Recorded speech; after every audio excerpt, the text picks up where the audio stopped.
akuntansi biaya tenaga kerja yang ke-8.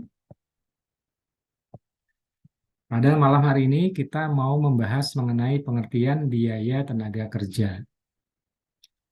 Jadi tenaga kerja merupakan usaha fisik atau mental yang dikeluarkan karyawan untuk mengolah produk. Jadi ada dua aspek, fisik dan mental. Yang kedua, biaya tenaga kerja adalah harga yang dibebankan untuk penggunaan tenaga kerja manusia. Jadi dalam hal ini adalah sumber daya manusia. Nah, dalam biaya tenaga kerja, di sini ada penggolongan menurut fungsi pokok dalam organisasi perusahaan. Yang pertama ada produksi, kedua pemasaran, yang ketiga adalah tenaga kerja administrasi dan umum.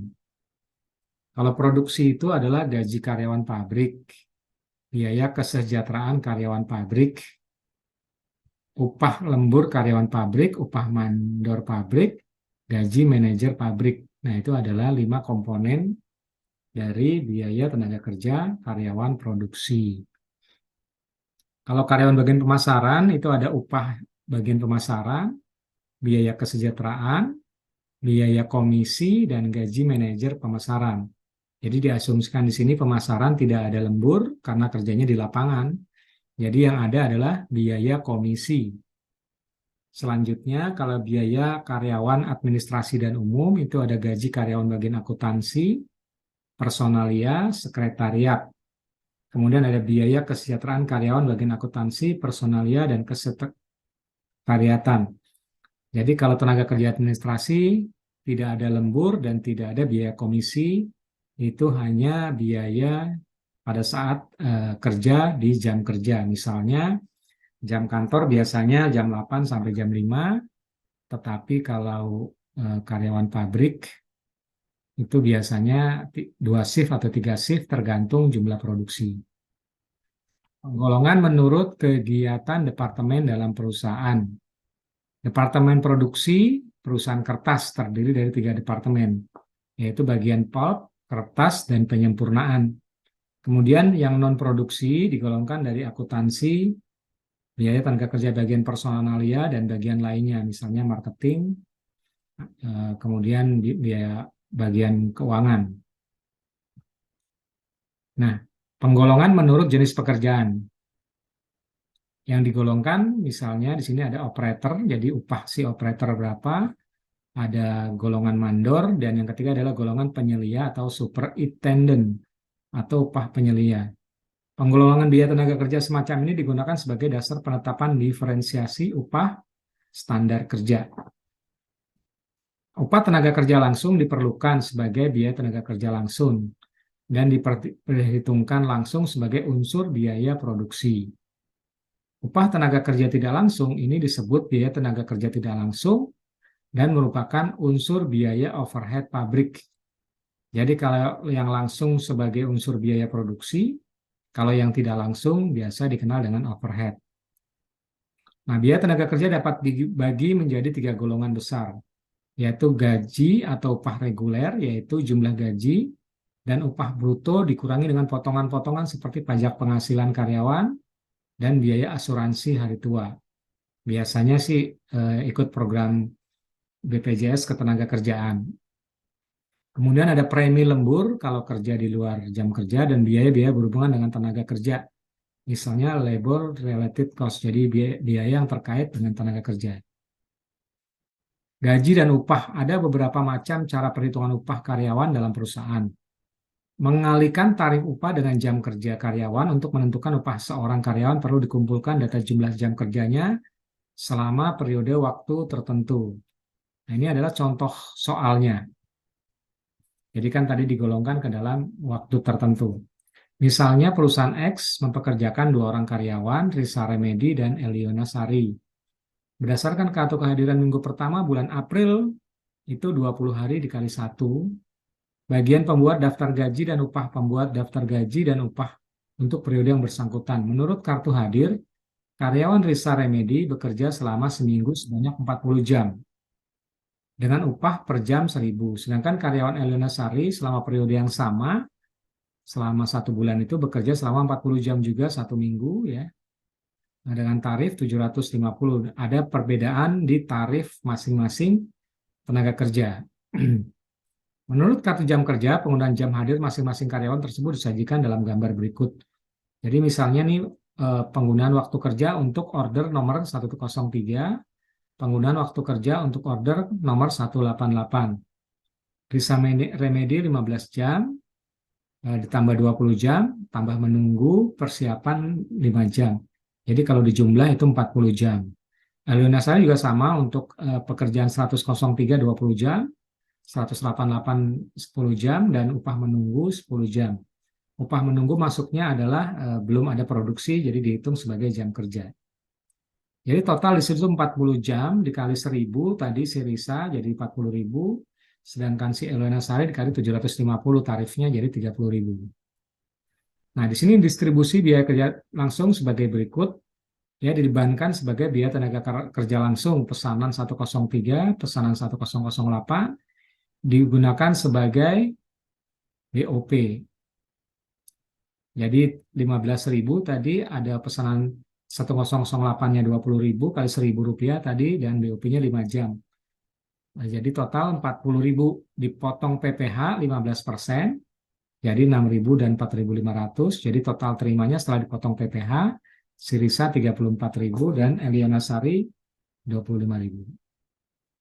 Nah, di sini akuntansi biayanya seperti apa? Tahap pertama berdasarkan rekapitulasi gaji dan upah.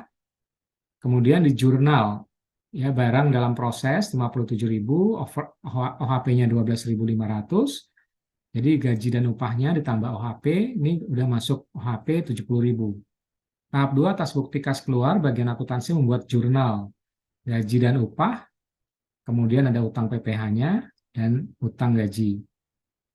Jadi dikurangi, setelah dikurangi PPh 59.000. Kemudian tahap 3, atas dasar gaji dan upah yang telah ditangani karyawan sebagai bukti telah dibayarkan upah karyawan, bagian akuntansi membuat jurnal utang gaji dan upah 59.000 tadi setelah dipotong PPh. Nah, jadi keluar kasnya adalah 59.500. Kemudian penyetoran PPh ke kas negara di jurnal oleh bagian sebagai berikut.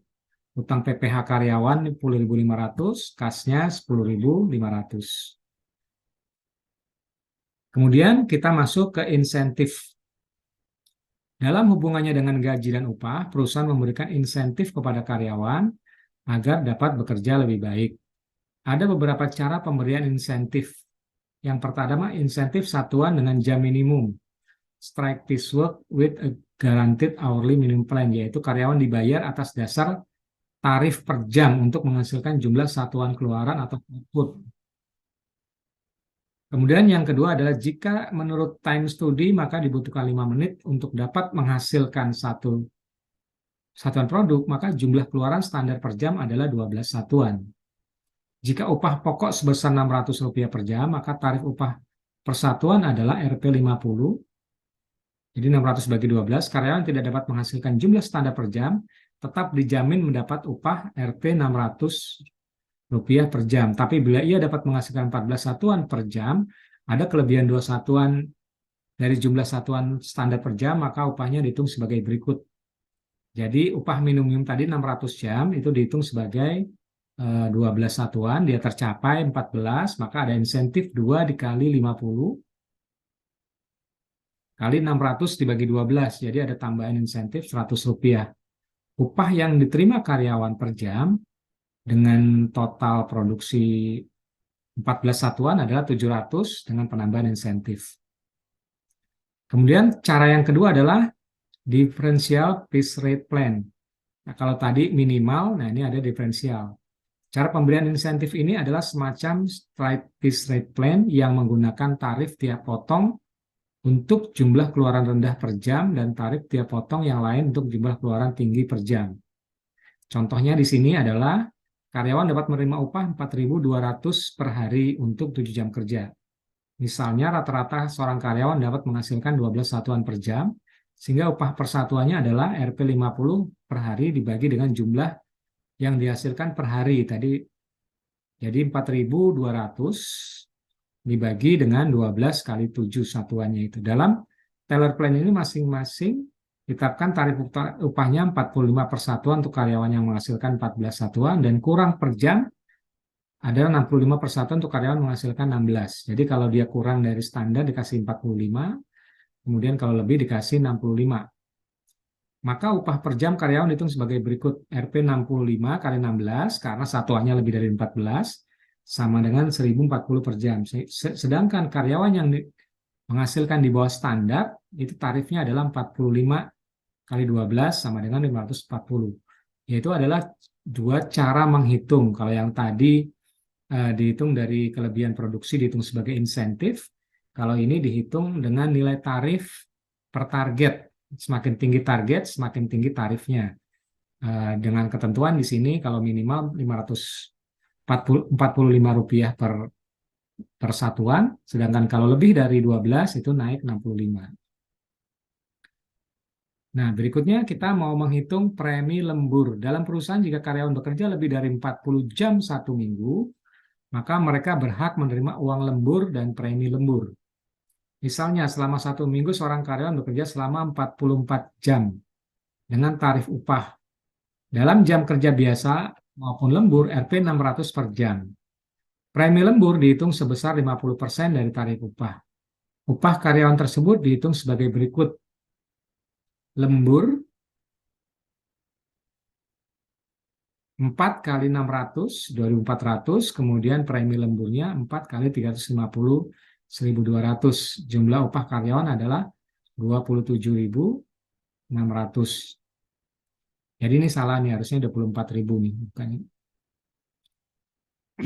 Jadi di sini bisa dihitung, kalau dia lembur maka akan mendapatkan 50% kalau jamnya lebih dari 40 jam dalam waktu 1 minggu. Kemudian biaya-biaya yang berhubungan dengan tenaga kerja, setup time. Seringkali sebuah perusahaan memerlukan waktu dan sejumlah biaya untuk memulai produksi. Jadi persiapan-persiapan untuk memulai produksi. Biaya-biaya yang dikeluarkan untuk memulai produksi disebut biaya pemula produksi atau setup cost. Ada 3 perlakuan dimasukkan ke dalam kelompok biaya tenaga kerja langsung. Jadi yang tadi biaya persiapan dianggap sebagai HPP. Kemudian dimasukkan sebagai BOP. Kemudian yang terakhir adalah dibebankan kepada pemesan yang bersangkutan. Biasanya poin 3 harus dikomunikasikan dulu dengan pemesan barang tersebut, apakah bersedia untuk dibebankan sebagai setup cost. Biasanya kalau di perusahaan konstruksi dia ada persiapan. Biaya persiapan itu dibebankan ke konsumen, setup cost-nya itu. Biasanya mobilisasi, persiapan, dan lain-lain itu dibebankan kepada konsumen. Kemudian waktu menganggur atau idle time. Dalam mengolah produk, seringkali terjadi hambatan. Misalnya kerusakan mesin atau kekurangan bahan baku, sehingga menimbulkan waktu yang menganggur bagi karyawan. Biaya yang dikeluarkan selama waktu menganggur ini diperlukan sebagai unsur biaya overhead pabrik. Contohnya tadi ada waktu menunggu, jadi dikeluarkan biaya menunggu. Karena memang ini terkait dengan persiapan.